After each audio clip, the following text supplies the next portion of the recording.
మనమైతే మొక్కజొన్న చూడడానికి మన దగ్గర మందు అయితే ఇది టర్మేటర్ 5G తీసుకురావడం జరిగింది.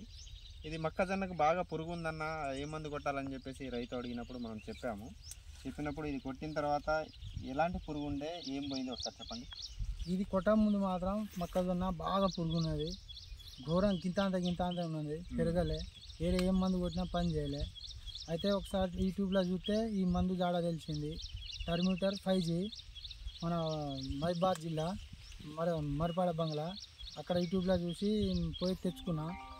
ఆ మందు తెచ్చిన కాడి నుండి బాగా పనిచేసింది, మొక్కజొన్న బాగా పెరిగింది, మస్తు ఉన్నది మొక్కజొన్న. మాత్రం పురుగు మాత్రం బాగా వచ్చింది, పురుగు అయితే లేదు, ఎలాంటి పురుగైనా ఎలాంటి పురుగు అయినా చచ్చిపోయింది, పర్వాలేదు. మనం స్ప్రే చేయొచ్చు. ఎన్ని రోజులు అయింది మీరు కొట్టి?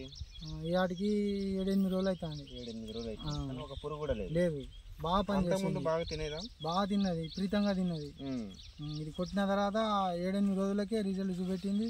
పురుగు బయటకు వచ్చి చచ్చింది, బయటకు వచ్చి చచ్చింది. టర్మేటర్ 5G టిల్లేజ్ ఆర్గానిక్ వాళ్ళదండి. టర్మేటర్ 5G ఎలాంటి పురుగున్నా పోయింది. మరి బయటకు వచ్చి చచ్చింది. పర్వాలేదు, స్ప్రే చేసుకోవచ్చు ఏ రైతు అయినా. Okay, thank you.